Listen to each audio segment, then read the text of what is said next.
Militants could have been staking out nuclear power plants. Does that make you change your way of looking at the safety of nuclear power?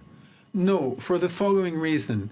When Greenpeace penetrates fraudulously in the French nuclear power plants... There is nobody in the nuclear power no, plants. there That's is. the reality. There is. The thing is that as soon inside. as they're identified as being Greenpeace guys... How do you identify it's a Greenpeace guy? Well, should the French army be shooting at you when you go do that? No. Well, that's not what I'm saying. Quite a it's problem. just what you're just going to say, which is they know it's a Greenpeace guy. I would suggest that Greenpeace... They know Greenpeace... nothing because they're not in the nuclear plant. There is nobody inside the nuclear plant. I would suggest that you try to do the same thing in a Russian nuclear power plant to see what happens to the militants.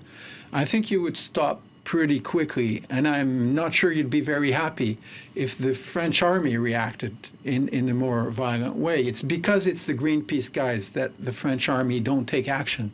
If it really was terrorism, it would not happen in the same manner. How do they know? But how did they know? How would they know? They're well, not even there. It was Greenpeace. You go out with a big board saying it's but Greenpeace. They can go with it's the board. It's pretty easy to see it. You have the cameras and the television crews filming. The point is that it is possible to scale the fences. It is possible to get in. It's very easy. One technical element that you have to understand in this case is that in a nuclear power plant you have 3 protected zones, one after each other. Greenpeace goes into the first zone. No, we go to the top of the reactors and to the top of the pool. The picture is that's so clear if you look at the top of 2014 Fessenheim action or the Tricastin the year before. The situation was the same. Our activists, to show the aging of these reactors, were on the top of the reactors and on the top of the pool. That's the situation. The pictures are so clear, you can't even deny it. I have to answer to this. All the nuclear material is contained inside that concrete containment. Greenpeace never entered the containment because that's a much more difficult thing to do. Well, but on the top of the reactor, on top of the reactor, you can do absolutely nothing. Okay. How do you want to destroy that 1 meter thick of reinforced concrete on the top of the reactor?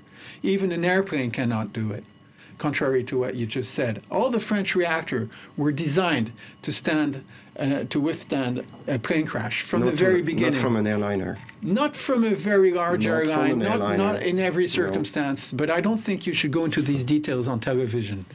If anything happened, you might have a responsibility in these things.